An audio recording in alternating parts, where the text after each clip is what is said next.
Welcome to the most forward-thinking, inspirational podcast in this reality. The show designed to challenge everything we've been taught.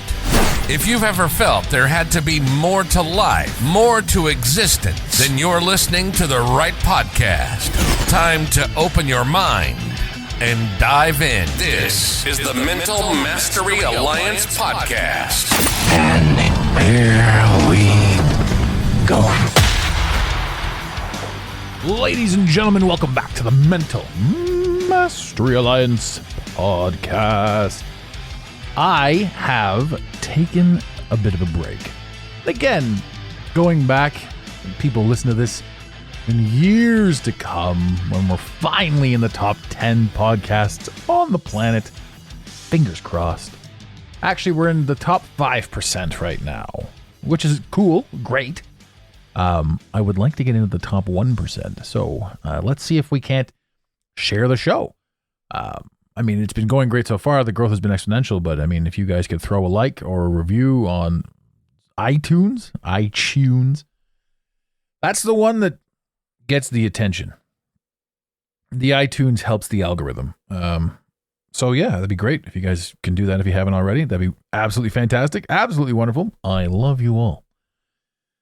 So it's been over a month. Didn't record all of October, and a lot of times people, I mean, we've got interviews backed up. I didn't do any recording, period. So I kind of put the whole schedule on hold. There's that whole story, the cobbler's kids' shoes are always falling apart. And a lot of the stuff that I needed to take care of was sort of going amiss, like my own personal stuff, like my business stuff.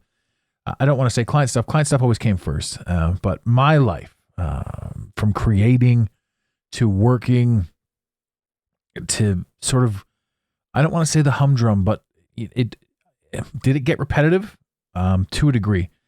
And I don't worry so much about repetition because it's great. You come such a long way and you create and perfect so many things with proper repetition.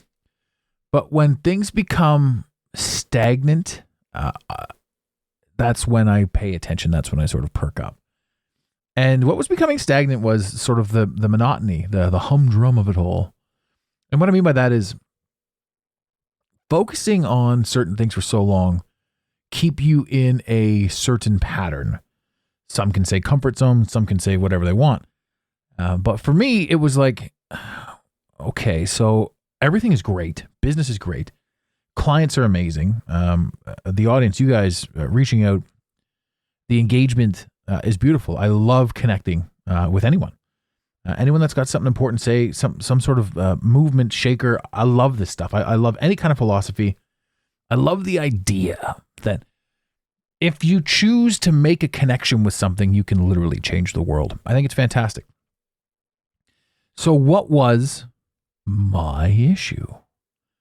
It happens all the time, but it was my own personal view. I was wondering if I was getting beaten down in the humdrum.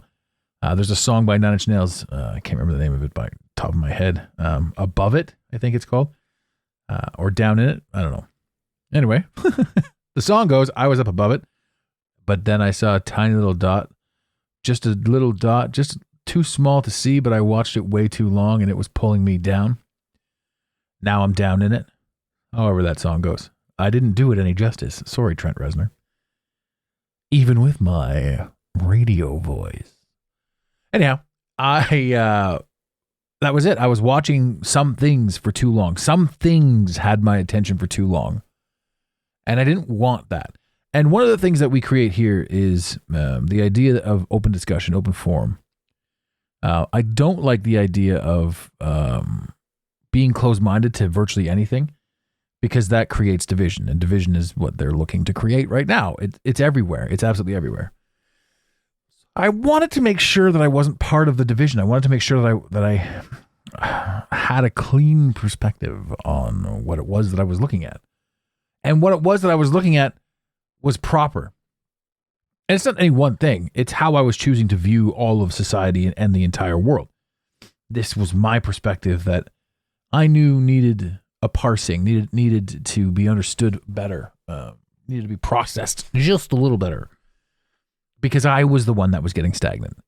I was the one that was, I don't want to say hesitant to change, because it wasn't that. It was just all of a sudden I realized, man, maybe I'm getting repetitive in certain things, in certain viewpoints. Not that I was speaking repetition, but that I was living it in my own mind, in my own life, in my own character. It was that I wasn't exploring or expanding myself to my fullest. And if you can't do that, you're taking away from your audience. You're taking away from anyone that trusts you to speak. You're taking away from anyone that gets entertainment value from what you're doing, if you're unwilling to change, adapt, and grow. And for me, it was more like, hey, let's just see what happens if I take a break from everything that I've done. So that was what it was. And I meant to get back to this about a week ago, but again, life gets in the way. You step into it and you're like, wow, I haven't recorded in a while. What am I even going to talk about?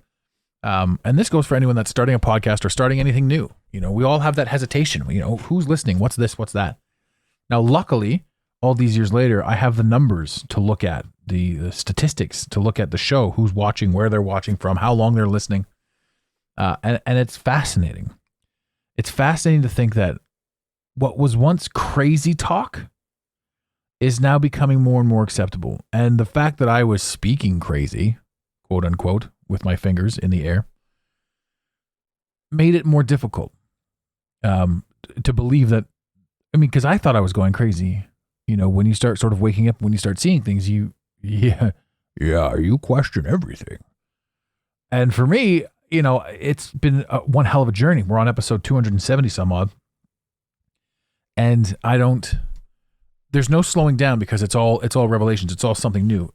Anything you would listen to episode 50 to 100, for example, that's not even stuff that I'm concerned with anymore. But we all needed to work through these things to get to where we're going. So to be able to have these conversations and this understanding and this comprehension comes from talking about all of the peculiarities of everything. I mean, the amount of people that make fun of me for quote unquote flat earth is kind of hilarious, because this isn't about, I mean, every single thing that we're doing has nothing to do with flat earth. Flat earth is an imaginary piece. But it also goes to dictate that globe earth is an imaginary piece. Hollow earth, concave earth. Any of these potential places of where we are is a distraction, because it's an attempt at us to look at and try to seek out physical matter, or a physical entity, or a physical, true, real to life idea of where we are and what we're doing. Like, it's important that we go to work and pay our taxes and some shit like that. And like, I have to have a physical house to live in and a physical car to drive. And these are the physical aspects of this reality in this life. When you start down a road where you comprehend that everything that's been delivered to you is false, it changes the conversations you have. It changes the conversations you have the ability to have. It changes your patience threshold. It changes your desire to communicate with certain people. It changes your ability to watch television, to watch the monotony of sports. When you start looking at how all of the celebrities are technically intertwined and all of the stories are intertwined. And in my absence, all hell is broken loose. I mean, shit, not that it wasn't before, not that my absence had anything to do with it, but whilst I was on hiatus, I mean, we had the Matthew Perry thing, and we're living through the Gaza thing again. I mean, Palestine and Israel is a huge thing, right? Now it's a touchy subject. If I start talking about Palestine, you know, the majority of the world is told to hate Palestine. And you think to yourself, like, wow, for years and years and years, we've been listening to this war on the Ukraine and how Russia's the bad guy. Meanwhile, they're just funneling billions of dollars, quote unquote, into Ukraine. And then now the Gaza thing is going on, and nobody really talks about Ukraine. No more support for Ukraine. So we're watching these narratives take place, and we're watching this time shift, and we're thinking about this rivalry, this villainy, but only through the media, the mass media. And when you start poking holes in this stuff, when you start seeing that it's garbage, that every ounce of everything that they've ever put in our face is garbage, you do question everything.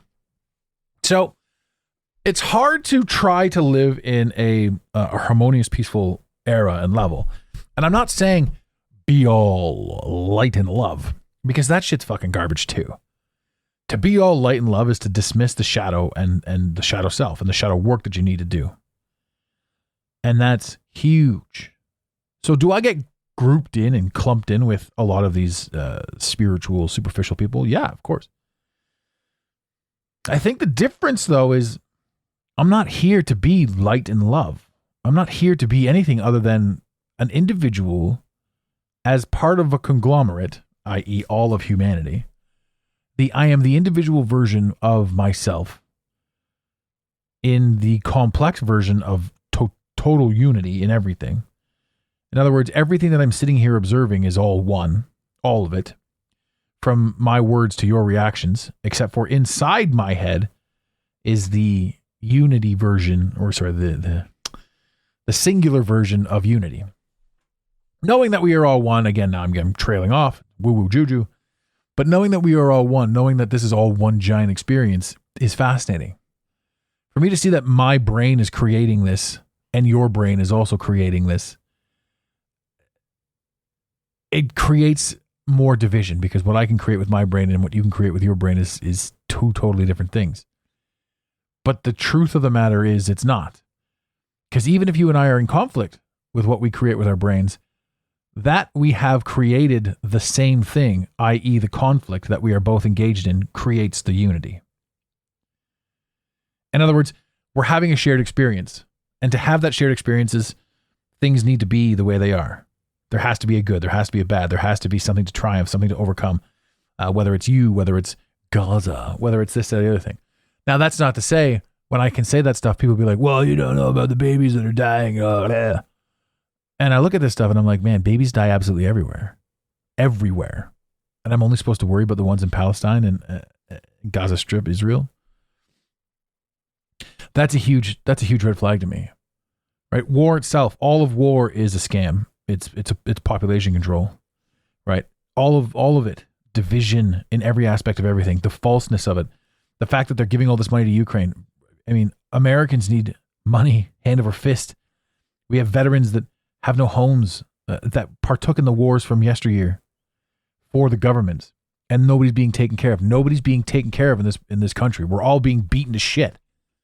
All of us in America and Canada, we're being beaten to shit, and the money's being sent elsewhere. The money that you work hard for. And this is another thing too. When you look at this stuff, you realize that taxation has absolutely nothing to do with, will the government have enough money? Money's fake, right? The whole purpose of it is to make you decide that you need the money. Therefore, you're going to forego your own humanity to pursue a 9-to-5 job that's going to allow you to live lushly in the third dimension. Granted, we need certain aspects of things, and people will say, hands down, they'll argue and they'll say things like, wow, you need money. You can't just dismiss it. You can't do this. You can't do that. Yes, you do. And that's what we're doing here. You were listening to me. There's money in this podcast. There's the ability to live.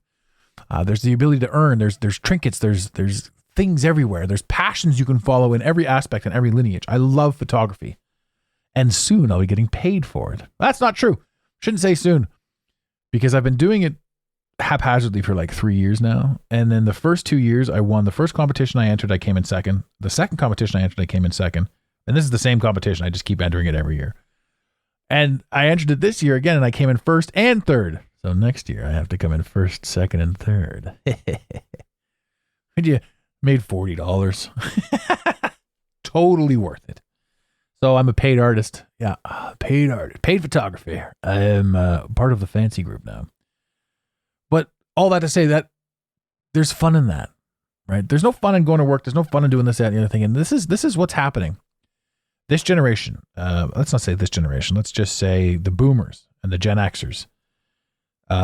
We're moving into something. Anyone born before 1983, we're moving into a newer ideology, a new understanding. The people younger than us, the Gen Z, the Gen Y, the millennials, the Xenials, I don't know, you know what comes next, the Gen Y me, all of these people.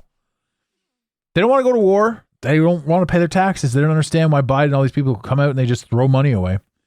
The understanding of comprehension that, your taxation is again, it's all about you not having the money. It's not about them having your money. It's about you not having it. The more they can take from you, the more you have to work for it. They've also invented inflation, which is something that we aren't allowed to talk about, and we can say things like, "Oh, yeah, well, inflation is a result of blah blah blah blah blah." No, inflation is a direct result of quote unquote printing more money, and money is completely meaningless at this point because it's not backed by anything. So the only thing holding any tangible pieces together on this is that you and I still agree that money is worth something, because we have to with regards to transitional interactions. But it doesn't. It doesn't and it isn't. And I'll tell you, we are moving towards something much different. You're already seeing the powers that be try to move towards central banking digital currencies. And the stopgap between those two, between fiat and CBDCs, is crypto. And I've been saying for years that crypto is going to be the thing that doesn't change everything, but it's going to be the gateway into humanity accepting CBDCs fully. So, I mean, if you're somebody who's going to play the system, game the system, you're going to put a couple of bucks in a crypto and watch it convert into CBDCs eventually and down the line. Now, some people, some quote unquote conspiracy theorists will shit all down my throat in the emails and the comments because crypto is part of the problem. It's invented by the same people that are blah, blah, blah, blah. Yes, it is. And none of us have anything to do with anything, period. Other than the fact that we can start observing the patterns and essentially betting on them, betting on the patterns, betting on the powers that be to do the things that they're going to do to yield the results that we need to yield. I don't have any faith in any system, let alone a fiat currency, a cryptocurrency, a CBDC. I don't believe that they're going to shut everything down and they're going to do this and they're going to do that because honestly, they need you to believe in money. And if they start taking the power of money away from people, then people are no longer going to be interested in it. The minute that they say we're shutting down your bank account because you have a different kind of opinion, you're going to see a ton of people go, well, what the fuck is the point in having money anyway? If these people could just take it from us on a whim, on the desire that that we don't deserve it or that we don't need it or that we may be this or we may be that. And it's never anything real or tangible. How many people do you see that lose their shirt or they get put in Facebook jail because they shared an opinion that went against Facebook's community standards? And that post and that opinion had nothing to do with anything. It's just an algorithm. It's just hey, we flagged this one from before, so we're flagging it now. Right? People are they can't do that. They can't apply that same logic to finance, even though everyone is out here shouting doom and gloom and fear. We have to look past it, and this is one of the things that was really holding me up too. There's so much doom and gloom. If you are locked in the third dimension and you don't believe any sort of quote unquote conspiracy, you just believe the world is as it's delivered to you, then you live in fear of what's going on in Gaza. You live in fear of this. You believe that the Palestinians are terrible people, all of them. And you believe that Russia's a terrible group of people, all of them. And you believe that World War III is on the way, and you're living under stress because you believe that global warming's a thing and Greta Thunberg can't save us and all this sort of shit. And because this is what the world has just been perpetually beating down your throat. I've said this 1,000 times. There's a movie called Tomorrowland, Disney movie, where the world is being pushed to catastrophe because it's being projected into the minds of other people, which is what the television's doing. It's telling a vision. So you watch the TV and even you watch mass media now, you watch any of this stuff. And I'm looking at social media accounts from people that I quote unquote used to trust, and they're pushing this narrative, this war narrative. And you can see that whatever footage they have, they fully believe in, and good for them and rightfully so, but that's also division. So if you're the third dimensional, cool. If you believe the news and the media, cool. You're living in fear of what's coming next, fear of the catastrophe, fear of the fact that we're a terrible group of people that are constantly getting worse and worse, blah, blah, blah. If you jump into the fifth dimension, the fourth and fifth dimensional train of thought, which is sort of starting to see through the veil and understanding certain comprehensions and seeing past certain things, then you're like, okay, well now I'm divisive because these are the certain things that I believe and these are mandatory things and this is what it is. and you'll post out these things like, how can you believe in this, that, and the other thing, and still have these fears of blah, blah, blah, blah. I look at this fifth dimensional arbitrage, Jesus, my brain, this war, this quiet war on fifth dimensional viewpoints and ideologies. And you see these love and light people that are like dismissive and passing shame. Like, you must see things my way, because if you don't see things my way, then you're wrong. And the funny thing about that is everybody's got their own way of seeing anything, and actually nobody's wrong, because how you choose to view everything is a culmination of everything that you've perceived in your entire life. It's where you are right now is an end result of everything you've ever done up until this very moment in time, which is different than anybody else, which doesn't make it right or wrong. It just means that you have a different perspective. Therefore, you can share yours with somebody who wants to share. But, you're either afraid of the news, or you're afraid of the cabal who are eating babies and creating wars and running Hollywood and how they're going to take over all of us. And there's a legion of lizard people looking to ruin our lives. So I say this because these are the things that you find out as you sort of open your eyes to certain scenarios and certain situations, that there's a lot of shit going on. So you either watch the news and you're afraid of the news, or you've started to wake up and you're afraid of the lizard people, and you're doing your best to ward off Y2K, and you're living in some sort of perpetual stress and shit of the government going rank and taking over the people. And honestly, none of this stuff can happen overnight. So, I mean, do we get bled into it? Sure. The boiling frog, frog doesn't know it's in trouble until it's too late, which is where we are, and in Canada, the next telltale sign in Canada is the next election, whenever it happens. If Trudeau gets back in Canada, then it just goes to show that there is a certain branch of whoever's in control that want to run a current narrative. They want to maintain this narrative. And I don't think Canadians can take much more of this abuse until we snap. And it's not snap as in like, oh, we're going to fight back. It's snap as in we're done. People don't yet realize that they hold all the power, because there's so many of us. The very few that are quote unquote running the world right now, they live in their high castle, and they're politicians and they're celebrities, and it seems like there's millions of them, but there's only a few of them, and they hold the television. So everything that you think you know about this world has been a lie, and we can go on living that way. It's a very workable lie. It makes sense. It's commonplace, and we've all lived it for so long that it'd be weird to go against it.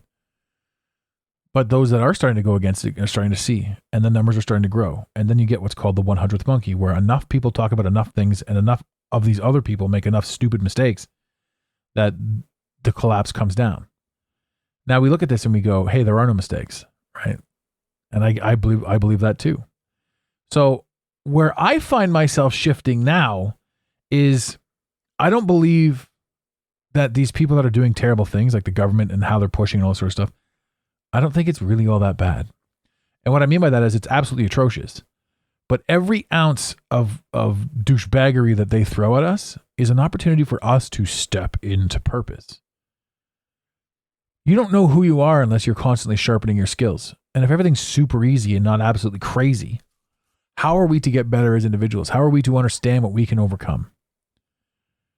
And that's what's happening right now. So there's a lot of entities out there that are demonstrating massive and utter chaos. And it's up to us to get better at being who we are through solving personally the conflict. I mean, we go back to it. Look at the amount of people in North America right now fighting over who we're supposed to support in Gaza. Like, it's not even got nothing to do with us.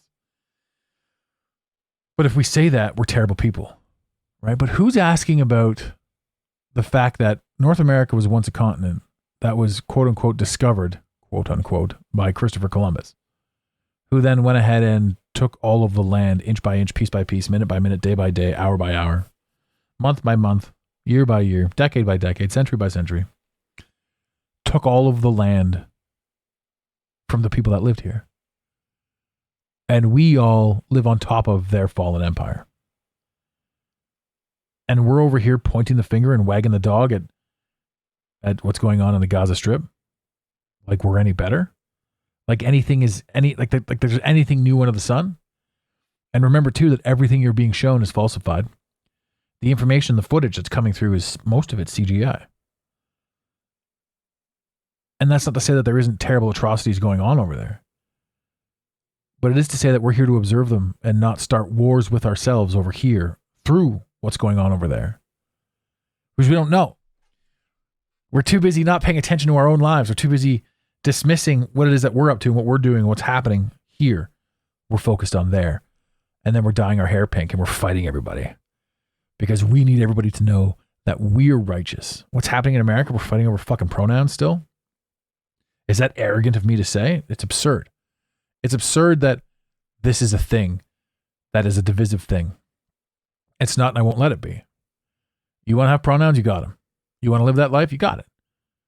You want me to partake in your thing and then you're going to get mad at me if I don't? That's absurd. Right? You do what you got to do.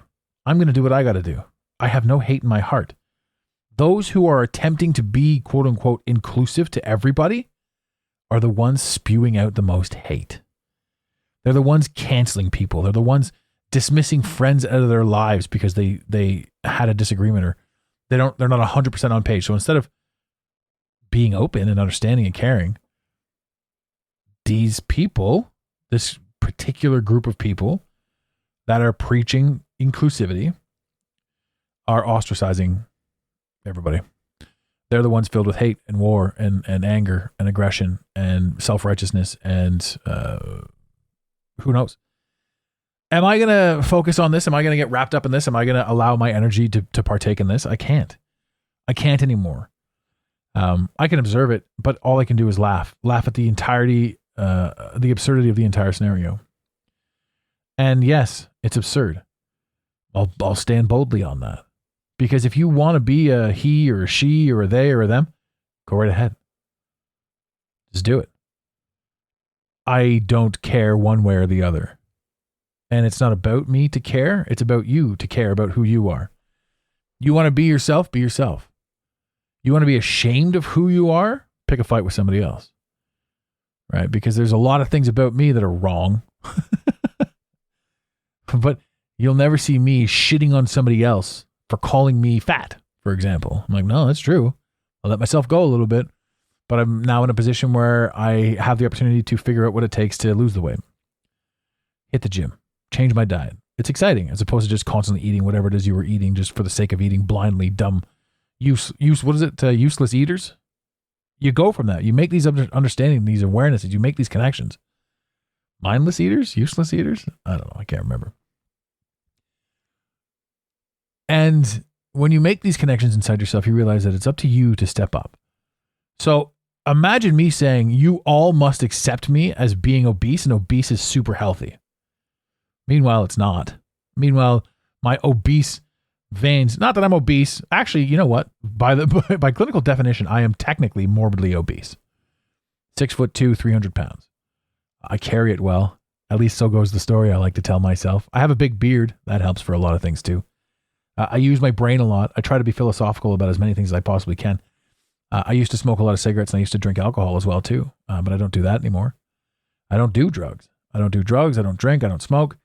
All because I understood certain proclivities about these things, certain understandings. I came into contact with certain comprehensions about manipulation. And I didn't want these things for my life anymore. And this life is a trip. It's a journey. You have every stage of the way to get better at being you. And getting better at being you means allowing yourself the freedom of not having to pay attention to what's being rammed down your throat from the television, from any form of media whatsoever. That includes movies. Anyone that was born in the 80s, 70s and 80s, we smoked not because there was television commercials for smoking. We smoked because the cool kids in the movies and the TV shows were smoking. People are like, these ads don't work on me. I'm going to go back to watching my shows. They don't realize that everything that comes off that television, maybe it's entertaining, but it's narrative pushing. They want you to do something. They want you to wear purple. Everybody on TV is going to be wearing purple. And you won't even realize that you're about to go out and buy a purple shirt. Oh, that was one 30-minute run-on sentence but I really wanted to get that off my chest. I'm really happy I got the opportunity to speak. So yeah, I sit back and I say to myself, there's a lot of things that I want to do in life. There's a lot of things that are going to happen. We still have 4 more episodes of the this was a top 40 conspiracy something or others. I thought they were great. I had a lot of fun recording the first 4, so the next 4 are coming out soon. We have some really cool interviews coming down the pipe. We've got a lot of people in my hiatus. A lot of people reached out to me, so we will be organizing to get some more guests on the show properly. Ladies and gentlemen, if you want me to be on your show, head over to requestttoguest.com and you can click the tab that says have me come on your show, or you want to come on my show with an idea. Requestttoguest.com. Furthermore, you can reach out to info@the Mental Mastery Alliance if you have any questions about coaching with TMMA. I think that's actually a website too. Head over to coachingwithtmma.com. You can fill out a form there if you have any interest in coaching. We do have a couple of spots available coming into the end of November, so now's a good time to sit in. Again, I only work with 10 people a year, so that's not a scarcity thing or anything like that. That's just kind of how it goes. I want to be able to give 100% of myself to 10 people and not miss a beat, skip a beat, nothing like that. I want to make sure that you guys get all of it. So request to guest if you want me on your show, or if you want to come on this show. Coaching with TMMA if you have any interest in coaching. Typically, you fill out the form and we do get back to you. One way or the other, we will do our best to help you, whether you sign on with us or whether we can drop some information towards anything you want. We've been through a lot, we've seen a lot, and there's always somebody here that's got a solution or an answer, or at least a new perspective as to what it is that you're looking at. And I hope you guys take advantage of that. So yeah, if you want, definitely leave a review. They are helpful in getting us into the 1% out of the 5 and into the 1, baby. And again, thank you to our avid and constant listeners. Thank you for paying attention. Thank you for your patience with us as we take this break in this hiatus. We are done with the break. Regular episodes will continue from here on out, and future years won't even realize that we skipped a beat. Mind you, October is a good month for a good reset and for a good observational thing. And there is tons of stuff coming down the pipe. And all I can say to you guys is use your discernment to not fall into the trap of hate and war and anxiety and depression and all that sort of shit, because it's constant. It is constant, and y'all can stay above it. And, ladies and gentlemen, in the infamous words of Red Green, keep your stick on the ice. We really hope you enjoyed this episode of the Mental Mastery Alliance podcast. Stay connected with us directly through the mentalmasteryalliance.com. You can also join the discussion on Instagram at instagram.com/the Mental Mastery Alliance. Let the team know you're listening by using the hashtag TMMA or tagging us at the Mental Mastery Alliance. To have your voice heard on the show, leave a voicemail or send a text to 647-338-1265. Long-distance charges may apply. If you love us, leave us a review. If you hate us, you spend your time in weird ways, but also leave a review. Every review on iTunes tickles the algorithm, helping us grow. Until next time, unity over division. This concludes the most surreal portion of your day. You got it, Pontiac.